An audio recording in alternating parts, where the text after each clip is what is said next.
왜냐면 그렇죠. 아르테미스가 사랑했던 거의 유일한 대상이에요. 그렇죠. 오리온이. 그래서 이건 이탈리아 그렇죠. 메시나에 있는 오리온 분수거든요. 오, 그렇군요. 실제로 오리온 분수가 있어요. 네. 근데 이제 오리온 같은 경우는 신화가 여러 가지가 많이 있어요. 오리온이 결국은 죽는데 오리온이 왜 죽냐? 이제 앞에 보이는 이 거인이 오리온이거든요. 오리온은 거인이었고 그리고 엄청난 사냥꾼. 그러니까 아르테미스하고 연관이 있는 그 존재들은 다 사냥꾼이에요. 사냥을 잘해야 돼요. 그렇죠. 기본적으로. 그러니까 사냥의 그 활, 그 궁수의 네. 의미로 우리가 생각해 볼 필요가 있겠죠. 이게 네. 오리온이고 이 그림이 어떤 그림이냐면 위가 이 케달리온. 이제 헤파이스토스한테 기술을 알려주는 사람으로 알려져 있어요. 근데 이게 뭐냐면 오리온이 그 사랑했던 여인 중에 누가 있냐면 그 키오스 섬에 네. 메로페를 사랑했어요. 네, 그래서 네. 메로페하고 결혼하고 싶었는데 그 아버지가 허락하지 않았잖아요.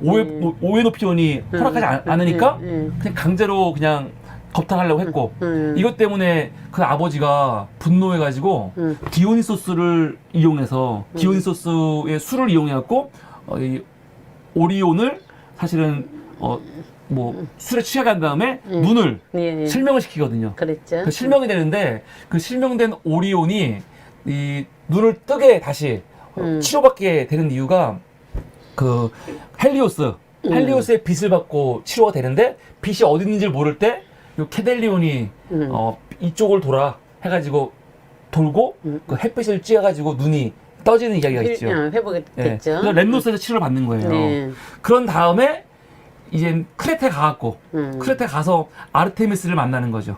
그래서 아르테미스가 거의 뭐 유일하게 사랑했던 요 인물이 바로 그렇죠. 오리온입니다. 네. 근데 그거에 분노한 사람이 누구냐면 아폴론이 분노하는 거예요. 질투를 하죠. 질투, 분노. 네. 네. 왜냐면은 아폴론이 볼 감히 때 이렇게 되는 거지. 아르테미스가 진짜 천호성을 잃을 위기가 왔거든요. 음. 그래서 어떻게 하냐면은 이 오리온이 저기 지평선 끝에서 수영을 막 할 때 얼굴로 보이진 않고 수평선이겠죠. 예, 뭐가 머리만 숨쉴 때 바다에서. 나오잖아요. 그래서 아르테미스한테 제안하죠. 너 저거 마실 수 있어? 활로? 그러니까 약 올리잖아. 맞출 수 있어가 아니라 막 약 올리잖아. 네. 저건 아무도 못 맞춰. 그쵸. 네가 어떻게 맞히겠어? 뭐 이런 식으로 약 올리니까 나 할 수 있어. 그러니까 그 심리적인 게 굉장히 재밌는 것 같아. 예. 아르테미스가 더군다나 굉장히 그런 이 자기에게 강하고 사실은 이게 승부욕이 있는 여신이잖아요. 그러니까요. 예. 그러니까 활로 맞춰버리죠. 네. 근데 알고 보니까 그 오리온이었다. 네. 또 오리온이 죽었다는 이게 가장 보통 일반적인 이야기고 그렇죠. 또 그것도 있고 또 뭐가 있냐면 오리온이 워낙 사냥을 잘해요. 네. 그래갖고 내가 이 땅에 있는 모든 짐승을 다 잡아서 죽일 거야. 이게 선언을 하니까 가이아 여신이 땅의 여신 아니에요. 대지의 여신, 어머니 여신인데 가이아? 네, 네네. 가이아가 이거 갖고 분노하는 거죠. 그래갖고 네. 전가를 보내갖고 오리온을 죽였다. 그런 이야기도 있고. 그래요? 네. 혹은 아르테미스가 아르테미스한테 이 오리온이 도전을 해요. 원만 던지 같은 거 도전을 하는데 그 도전 때문에 그 거만함 때문에 아르테미스가 죽였다는 그런 설도 있어요. 근데 보통 어느 소리 가장 마음에 많이 드세요? 알려진 거는 아폴론이 아르테미스를 부추겨 갖고 활 쏘서 죽였다. 그게 가장 많이 알려져 있는 아니, 설이죠. 근데 그 중에서 그러니까 그것만이 알려진 거고. 예, 그쵸. 그러니까 어느 게 그 세 신화 중에서 선택하라면 어느 거 선택하실 것 같아요? 저는 지금 그냥 이 가장 일반적인 거. 저도요. 네, 일반적인 그게 거. 이제 그 분노에 대한 어떤 분노가 빚어내는 참상 이런 것들에 대해서 분노가 자기를 못 보게끔 하는 전형적인 분노라는 게 사실 긍정적인 것도 있잖아요. 분노가 승화됐을 때 이게 넓어지기도 하니까. 그리고 오만이 아르테미스가 인간들의 오만으로 자기한테 도전하는 거 못 견디하거든요. 그렇지. 근데 사실 아르테미스의 오만이 사랑하는 사람을 죽인 거예요. 그렇죠. 스스로의 오만. 왜냐면은 나 할 수 있어 이걸로. 저거 그냥 뭐 그런 거부터 하면 되는데 기어이 저거를 맞춰야 되는 거죠. 그렇죠. 네. 맞아요. 증명해야 되는 거예요. 자기가 아폴로보다 자기가 자기한테 자의식이. 네. 이거 증명해야 돼. 그래서 죽인 거죠. 이게 그래서 이 설이 제일 마음에 드는 이유는 그리스 비극적인 요소가 되게 많잖아요. 그렇죠. 이런 것들이 되게 좋은 거고. 그래서 나중에 요 오리온을 결국은 그 뭡니까? 그 오리온자로 만들었다. 뭐 그런 이야기 있는 거고. 이게 유명한 이제 악타이온. 그렇죠. 악타이온 같은 경우도 설이 여러 가지가 있는데 악타이온은 사실은 참 억울하죠. 일부러 여신의 나체를 보려고 한 것도 아니에요. 그리고 악타이오는 사실은 테베의 영웅이에요. 네. 카드모스의 손자이고 네. 아주 유능한 사냥꾼이고 네. 그리고 실제로 그 켄타우로스 케이로는 제자예요. 네. 켄타우로스 중에서 케이로는 수장이제 제일 어른. 제일 어른이고 현자의 상징이잖아요. 그렇죠. 아킬레우스의 스승이고 사실은 케이론. 그 케이론의 제자란 말이에요. 네. 그리고 그 이하손과 함께 그 아르곤 원정대 중에 한 명이기도 해요. 네. 그러니까 대단한 영웅이고 대단한 존재인데 사실은 아마 이게 아르곤 여행 끝나고 돌아와서 그 사냥하는 중에 아르테미스를 만난 거죠. 아르테미스와 그 수행원들이 그 나체로 목욕하는 장면을 본 거죠. 우연히 본 거예요, 우연히. 근데 이걸 보고 아르테미스가 바로 옆에 활로 쏴서 죽이려고 했는데 활이 머리 떨어져 있으니까 그 물방울로 튀겨서. 물로 튀기는 거죠. 근데 물에 닿자마자 이 물 닿은 모습이 이젠 사슴으로 변해버리는 거죠, 이게. 그래서 지금 사슴으로 변해가는 과정. 근데 되게 비극적인 게 사슴으로 변한 요 악타이온을 그 개들 있잖아요. 이 악타이온이 지가 키우는 그 굉장히 사냥개들. 사냥개들. 이 사냥개들이 이 찢어 죽이는 거죠. 물어 그러니까 죽이죠. 주인을 찢어 죽인 거지. 주인을 못 알아보고 그 사냥개들. 그러니까요. 근데 이게 참 여기서 또 가슴 아픈 게 이 개 중에 이 라이라푸스라는 개가 있어요. 이 개가 사랑했던 개거든요. 얘가 지가 주인인지 모르고 찢어서 죽인 거 아니에요. 그래 놓고 주인을 기다려. 주인을 끝까지 기다리다가 결국은 굶어 죽어요. 그러니까 이제 여기가 이게 결국에 가서는 아까 말씀하셨던 이게 악타이온이 카드모스의 그 손자고 네, 네. 그러니까 테베 아까 맞아요, 니오베도 테베. 그렇고 테베가 그리스 신화가 어디에서 발생을 해요? 실제로 이게 이제 아마 아테나가 이렇게 융성하는 그 과정에서 네. 테베를 몰락시켜야지 되는 네. 상황에서 이제 그 영웅들 하나씩 죽인단 말입니다. 그러니까요. 거기에서 이제 제일 첫 번째 죽는 게 누구야? 오이디푸스. 그 비극적으로 죽이고 거기에서 테세우스가 이제 오이디푸스를 이렇게 저기 하면서 아테네를 이렇게 살려주는 거잖아요. 근데 네.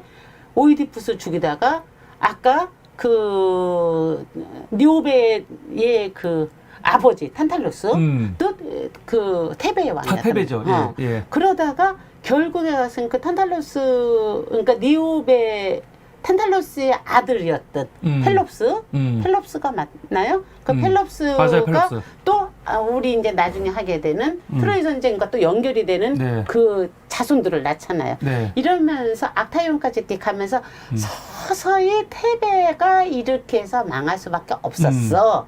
라는 식으로 이야기의 흐름이 흘러갔다라는 맞아요. 거. 예. 이것도 우리가 한 줄기로 한번 볼 필요가 있다라는 거죠. 그리스 신화에서 아주 진짜 너무 어이없이 혹은 너무 비극적으로 죽는 사람들 다 보면은 다 테베 사람들이에요. 네, 그렇게 죽여져야지. 예. 그러니까 아테네라는 새로운 국가가 이렇게 신흥 국가로서 쓰는 거지. 맞아요. 예. 말하자면은 고려에서 조선으로 갈 때 고려와 연결되어 있는 사람들을 자연스럽게 이렇게 죽이는 것처럼 그런 어떤 인간 욕망의 흐름을 여기에서도 읽어볼 수가 있는 거죠. 그래서 카드모스를 만든 사람이 테베를 만든 사람이 카드모스인데 카드모스죠. 사실 카드모스 이후부터 사실은 테베 몰락 얘기가 나와요, 계속. 그렇죠. 요것도 이제 재밌습니다. 그거 이제 보시면 나중에 오늘 좀 나오긴 나오는데 네. 한번 보도록 하겠습니다. 네. 그래서 이렇게 악타이온이 비극적으로 죽는 거죠. 그러니까 이 아르테미스가 자기 나체받다고 이런 식으로 여기가 아르테미스가 있네요. 여기 머리에 이렇게 초생달 모양 있죠. 그렇죠. 여기 아르테미스의 이 모습. 그래서 이렇게 뿌렸는데 그거 맞고 이제 사슴을 변해서 죽는 거죠. 그리고 이거는 이제 아르테미스의 그 수행원 중에 하나였던 칼리스토. 제우스가 칼리스토를 보고 반해가지고 아르테미스로 변해갖고 간 거 아니에요. 그렇지. 그래서 관계를 맺은 건데. 그러니까 사실은 이게 참 그래요. 이 칼리스토가 다른 사람도 아니고 아르테미스인지 알고. 근데 임신을 해버렸어요, 이렇게. 그래서 임신하는 바람에 이 아르테미스가 이 자기들 그 공동체에서 그냥 빼버리는 거죠. 죽이는 건 아니고 네. 빼버리니까 이제 이 헤라를 피해가지고 또 동굴로 도망가고 그랬죠. 근데 이제 그래서 이제 아들을 낳는 거죠. 아리카스. 아들을 낳는데 아이가 이제 밖에 나가니까 아들 데리러 나가려고 하다가 헤라한테 걸려가지고 헤라가 검으로 만들어 버리죠. 예. 그러면서 아이는 못 키우고 아이는 이제 따로 인간들 손에 키워지고 시간이 지난 다음에 그 아이가 엄마를 보고 엄마가 아들인지 알고 다가오니까 곰이 온다 해갖고 아들 손에 죽을 뻔한 걸 이건 너무 심하다. 제우스가 보기에도 이건 그래도 너무 심하지 않냐면 제우스의 사실은 아들 아니에요. 너무 심하다 해가지고 결국은 이제 뭐 큰 곤자, 작은 곤자로 만들어뒀다. 네, 그런 이야기가 나오는 거죠. 이게 칼리스토 신화. 참 그쵸. 네. 그리고 사실 전 이것도 재밌는데 이거는 아르테미스하고 뭐 깊은 연관이 있을 수도 있고 없을 수도 있는 건데 아도니스. 네. 아도니스는 그리스 신화에 나오는 뭐 그리스 신화에는 다 뭐 엄청난 미남이라고 하니까 미소년 얘기하니까 근데 제가 봤을 때 그리스 신화에서 최고 미소년이죠.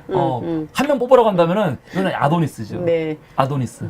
왜 아도니스냐면 아도니스는 사실은 페르세포네하고 아프로디테가 둘 다 보고 반해가지고 사랑에 빠지잖아요. 그냥 이 아도니스 신화도 되게 재밌는데 하여튼 아도니스 같은 경우는 그 파포스 왕 키리나스와 왕녀 스미르나의 아들이거든요. 그러니까 아버지와 딸이 관계를 맺어갖고 낳은 아들이에요. 근데 이게 왜 그러냐면 이 왕이 자기 딸 스미르나가 너무 예쁘니까 자랑을 너무 많이 했어요. 아프로디테보다 이쁘다 막 그런 식으로. 그게 문제야. 그러니까 아프로디테가 이것 때문에 분노해가지고 두 사람이 아버지와 딸이 금기를 깨고 관계를 맺게 하는 거예요. 그래서 자식을 잉태한 거죠. 그런데 나중에 이제 그 스미르나가 이것 때문에 아버지를 피해가요. 아버지가 여러 가지 이유 때문에 자기를 위해를 가할 수 있다 해서 도망다니거든요. 그래서 아라비아 반도로 도망가갖고 결국은 뭐가 되냐 이 몰량나무가 돼요. 모량나무. 모량나무. 임신한 상태에서. 네. 그러니까 좀 비슷해요. 세멜레가 이 디오리소스 임신한 상태에서 거의 죽어갈 때 거기서 아이를 빼내는 것처럼 빼서 이제 제우스가 자기 허벅지에. 허벅지에다가 집어넣는 것처럼. 네, 집어넣는 것처럼 그때 아마 디오리소스가 6개월, 7개월 정도 됐을 때거든요. 그래서 3개월 정도 집어넣잖아요. 네. 근데 여기서도 스미르나가 그 아들을 잉태한 상태에서 이제 모략나무가 되거든요. 그때 이제 출산의 여신 에일레이티아가 나와가지고 아이를 낳게 하죠. 그래서 그 아이를 아프로디테가 맡아요. 왜냐면 아프로디테 때문에 발생한 일이니까. 그래서 아프로디테가 그 아이를 또 비슷해 영웅처럼 나와. 상자에 담아서. 그렇지. 꼭 상자야, 꼭 상자. 상자에 담아서 그 아이를 누구한테 주냐면 페르세포네한테 보내는 거거든요. 근데 보낼 때 뭐라고 하냐면 절대로 열어보지 마라. 이것도 너무 비슷한 프로 아니에요? 판도라 상자가 똑같죠? 절대로 돌아보지 마라. 성경에서 롯의 부인에게 소금 기둥 되는 거. 뒤돌아보지 마라. 뭐 그런 것처럼. 그래서 페르세포네가 이 아이를 상자에 담아 받은 다음에 열어보면 안 되는데 너무 궁금한 어떻게 거야. 안 열어봐? 열어봤어. 근데 열어봤는데 웃긴 거 뭐냐? 너무 잘생기고 너무 예뻐서 반하는 거죠. 정말로 사랑의 대상으로 반하는 거예요. 나중에 아프로디테가 아이를 찾으려고 와요. 왔는데 아프로디테도 그 아이를 보고 반하는 거예요. 사랑에 빠져. 그 둘이 막 싸워. 싸우니까 페르세포네는 보낼 수 없다. 아프로디테는 들어달라. 그 두 여신이 이 아도니스를 보고 반해가지고 이게 그냥 반한 게 아니라 연인으로서 반하 연인으로서 연정으로서 반하는 거예요. 그래서 둘이 싸움이 나니까 제우스가 중재를 하는 거죠. 4개월은 페르세포네와 함께 있고 4개월은 지상에서 아프로디테와 함께 있어라. 이거 비슷하지 않아요, 너무? 하데스 그거. 페르세포네 이야기와 너무 비슷해요. 근데 이거 그대로 페르세포네도 아도니스를 두고 그렇게 하는 거예요. 4개월은 페르세포네, 4개월은 아프로디테, 나머지 4개월은 아도니스 네 마음대로. 근데 아도니스가 실제로 이 지상에서 아프로디테와 생활을 많이 해요. 그래서 여기서 뭐가 나오냐면 그 아프로디테의 또 다른 정부 아레스가 있잖아요. 아레스가 그것 때문에 분노해서 활로 쏴 죽였다. 네. 그 설이 있고 아르테미스가 활로 쏴 죽였다. 네. 그 얘기가 있는 거거든요. 네. 여기서 아르테미스하고 만나는 건데 네. 그런 신화가 있습니다. 이것도 되게 재밌는 거죠. 그러니까 이제 그 신화 구조가 참 재밌어요. 그러니까 실제로 이게 이제 그 아도니스가 저쪽 북유럽에서 올 때는 뭐가 되느냐면은 탐무제가 되잖아요. 아니 북유럽이 아니라 저기 메소포타미아 네. 그쪽에서 올 때는 탐무조와 에레시기갈 에레시기갈이 에레시기갈 말고 누구죠? 그 윗살 저기 이시타르 네. 에레시기갈은 그 지하에 이시타르 여신이요? 이시타르 예. 여신하고 탐무조와의 관계가 예. 아프로디테 이거 비너스하고 그 아도니스의 관계로 이렇게 네. 변형됐다라는 해설이 있거든요. 네, 네. 저는 그걸 보면서도 참 재밌었어요. 네. 근데 지금 말씀하시는 거 이렇게 들으면서 참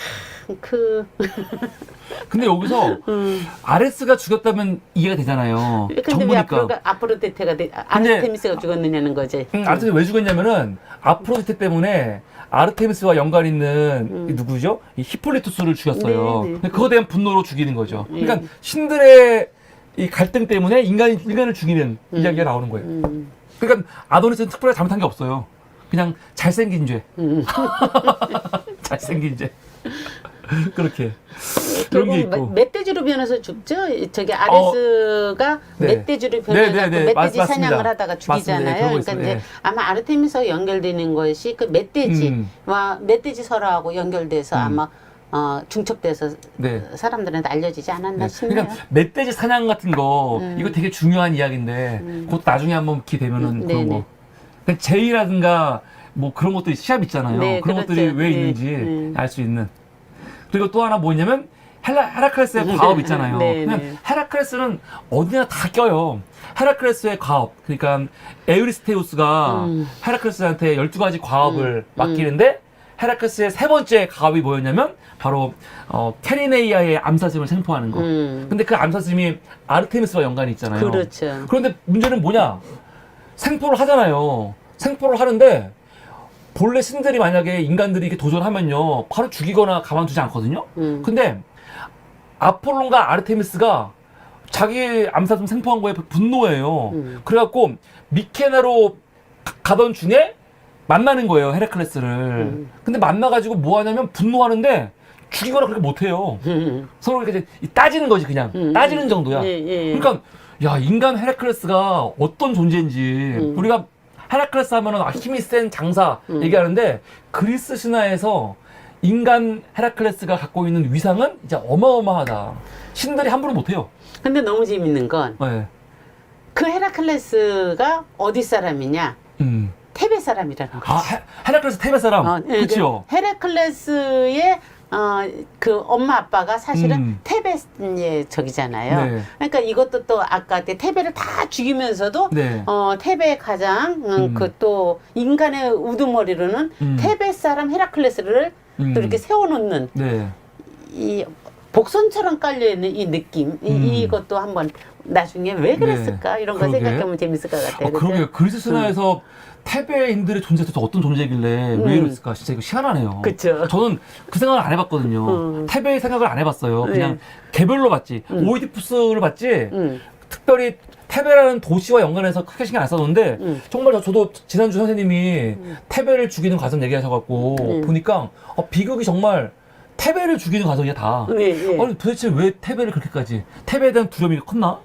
그럴 수도 그런 생각이 있고. 들고, 예. 테베에 대한 두려움이 아테나인들 중심으로 된 신화이기 때문에 아테네인들이 테베를 정말로 이렇게 두려워했나?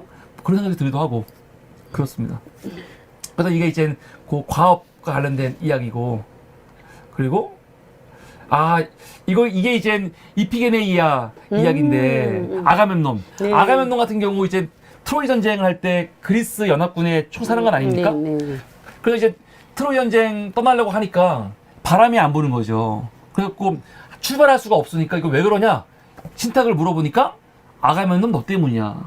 너가 그 신성한 숲에서 사슴을 잡았는데 사슴을 잡은 것 때문에 분노한 게 아니에요, 아르테미스가. 사슴을 잡은 다음에 이런 사슴은 아르테미스도 못 잡을 거야. 이렇게 오만을 떤 거죠. 거기에 아르테미스가 분노해가지고 사실은 그 전쟁에 개입해가지고 바람이 안 불게 했다는 거예요. 그래갖고 그 무녀가 어떻게 하냐면 너의 이 아가멤논의 죄를 용서받기 위해서는 그 딸 이피게네이아 큰 딸.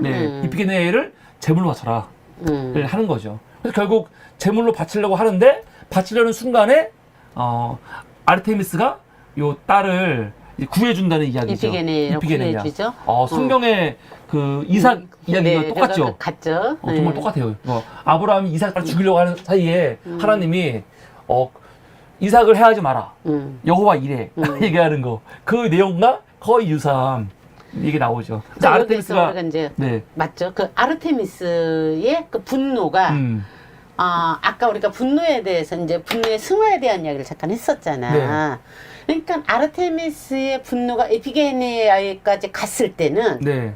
승화되는 거죠, 이제. 그래서 결국 자기 이제 살려주잖아, 결국은. 네네. 살려줘서 자기 신전을 지키는 무녀로서 앉혀놓는 거잖아요. 네. 이게 똑같은 게 하나 있었죠. 아폴론이 네. 피톤을 죽이고 네. 피톤의 아내 피티아를 맞아요. 예. 아폴론 자기 델피 신전에 그 사제로서 여사제로서 주는 것하고 같은 맥락의 어떤 또 것도 볼 수가 있다. 그러니까 이제 저는 그 분노의 앞뒷면을 이런 신화를 통해서 같이 읽어내면 참 좋겠다라는 생각이 네. 좀 들어요. 근데 이제 요 이야기는 여기서 끝나는 게 아니에요, 사실요. 왜냐면 이것 때문에 여러 가지 일들이 예, 아가멤논이 사실은 이미 딸 피를 봤잖아요. 그러니까 트로이 전쟁에 가서도 그냥 물러날 수 없는 거예요. 헬레나가 온다고 해서 끝나는 게 아닌 거죠.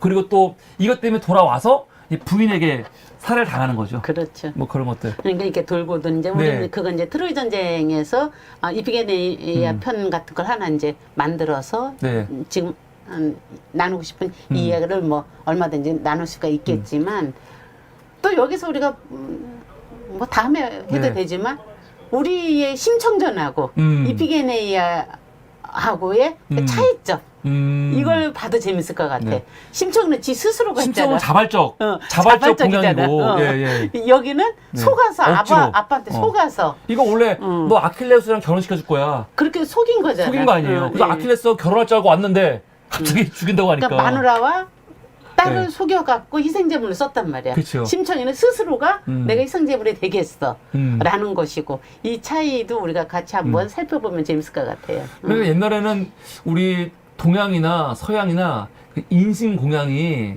그냥 비일비재했던 것 같아요. 그렇죠. 비일비재했던 것 같아요. 네. 그게 담겨 있는 거죠. 설화와 네. 신화에 진짜로. 카니발이라는 게 축제의 네. 어원이 거기서부터 출발하는 거니까. 그리고 이게 인간이 이 자연에 대한 공포가 얼마나 컸는지 알 수 있는 거죠. 자연에 대한 공포.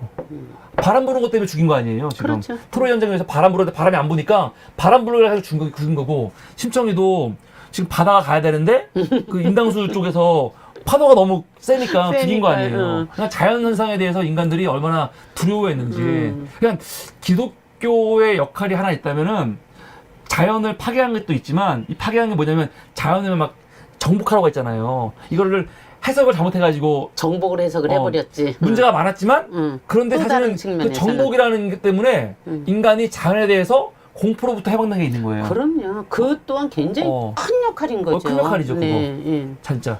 저는 이제 자주 하는 얘기 중에 하나인데 사실은 여러 가지로 드러나는 것은 기독교적 이데올로기 때문에 폐해가 분명히 있지만 그럼에도 불구하고 또 실질적으로 현실에서 보면은 그 이제 우리 정 목사님처럼 그 작은 교회를 운영을 하고 이러는 또 다른 그 목사님들의 그렇게 따르는 그 기독교 정신을 갖고 살아가는 사람들이 실제 또 사이에서는 그 실천력이 강해서 좋은 역할을 또 하기도 한다.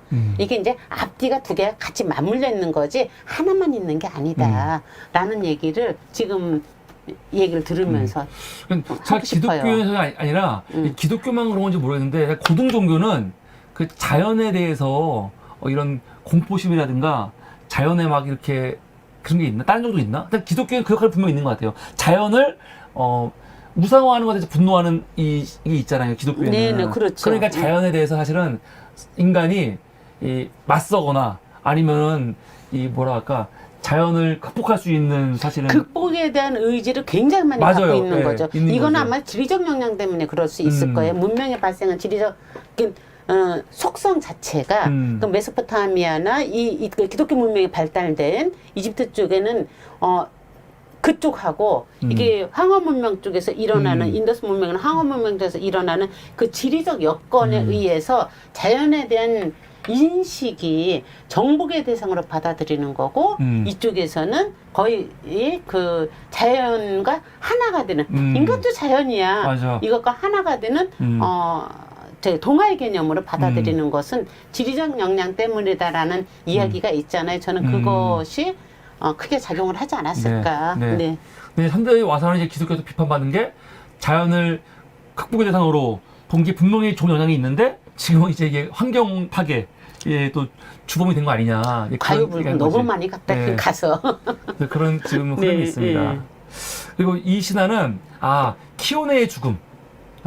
이건 키오네 신화인데 이건 잘 소개가 많이 안 되어 있는 건데 저도 잘 모르고 앞에 있어요, 보이는 지금. 여인이 키오네예요. 네. 키오네의 아버지 여기 아버지고 아버지가 다이달리온인데 다이달리온이 누구냐면 트라키아의 왕 케익스의 형제인데 그러니까 보통 그 아버지가 누구냐면 우리는 이 샛별의 신 이름 기억 안 나네. 샛별의 신? 샛별의 신. 그러니까 성경에서는 루시퍼예요. 네, 네. 루시퍼의 자녀인 거죠. 그래서 네. 다이달리온이 굉장히 과격하고 폭력적이고 그런 인물이에요.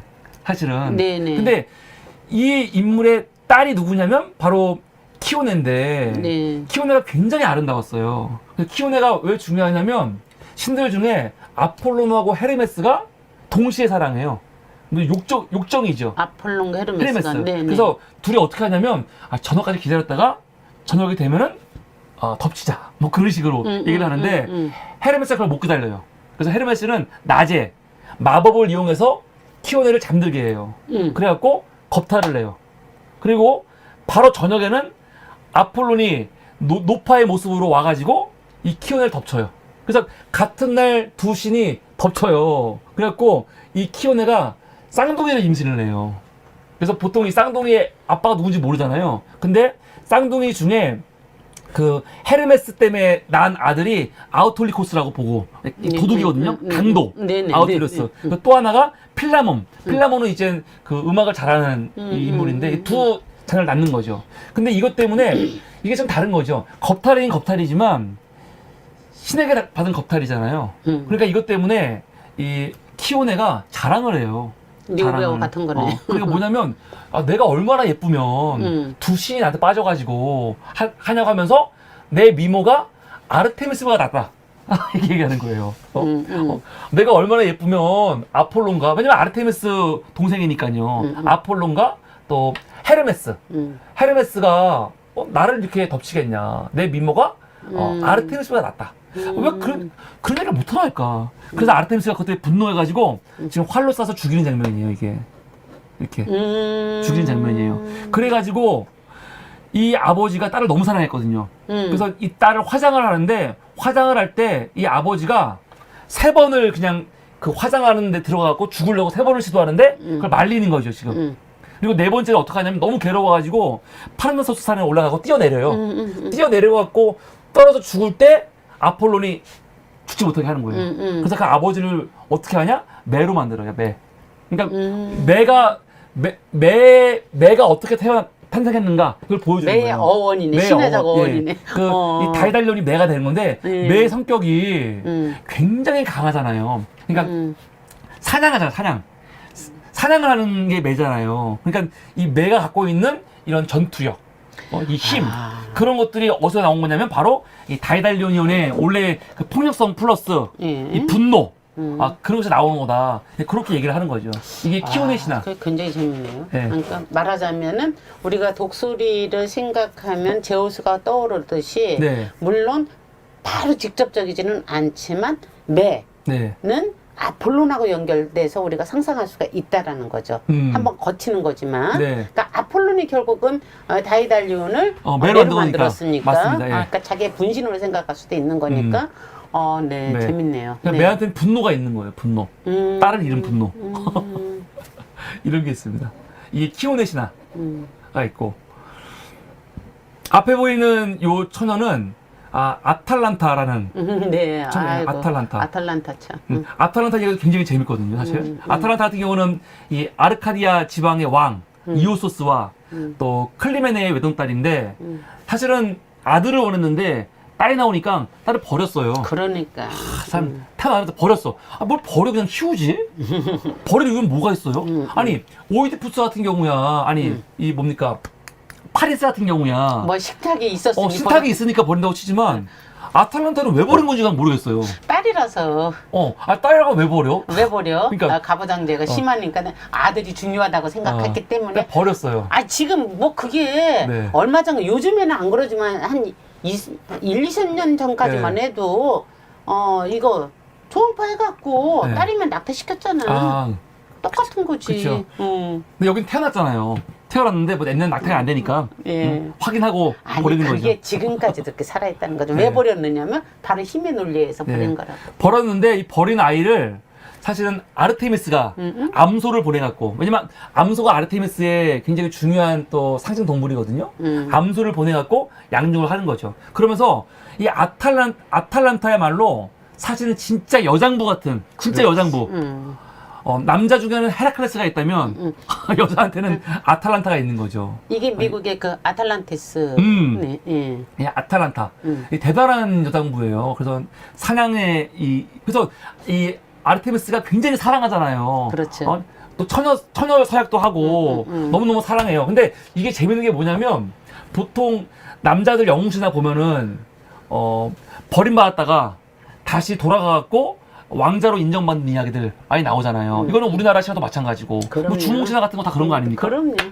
근데 이것도 거의 그런 신화예요. 여자로서 버림받았다가 다시 사실은 공주로 가서 인정받는 이야기 근데 나오거든요. 꼭 처녀가 아들을 그게 처녀- 있고, 저는 진짜 여기 또 중요한 게, 이 처녀인데 아들이 있어요. 그러니까 난 그게 재밌다는 네, 거예요. 파르테노파이오스. 그 뜻이 처녀의 아들. 그냥 처녀 잉태를 한 존재예요. 마리아 이야기지 뭘. 그러니까. 그러니까요. 그러니까 제가 네. 그 신화에서 네. 그 마리아 이야기가 그냥 뚝 떨어진 게 아니다. 그 얘기를 하고 싶었던 거 이런 그러니까. 것들이 쏙 이어지면서 거기서 딱 나오는 거야. 맞아요. 근데 왜 처녀 잉태해야지 됐을까? 일단 그거 한번 생각해 볼까요? 글쎄요. 왜 그럴까요? 가이아를 생각해야지. 음. 가이아의 가이아는 스스로 생산할 수 있는 태무신은 꼭 남자가 필요 없었잖아. 네. 그 자체로서 온전한 생명을 이렇게 창조해낼 수 있는 힘이 태무신의 힘이었다고. 그러다가 이제 우라노스를 쪼물딱쪼물딱 만들어서 그 다음부터는 우라노스의 관계에서 많은 자연들이 태어났지만 그 전에 를 생각해 보면 그쵸. 그러니까 처녀 잉태라는 것은 결론적으로는 우주의 원리에 의해서 온전함을 상징하는 그 집단 무의식이 아닐까. 저는 이제 생명력에 대한 온전함을 해석이 되네요. 그래서 이 아탈란타가 여전사의 아주 전형, 자정으로 있는 인물이라서 알아보면 재밌는 게 많습니다.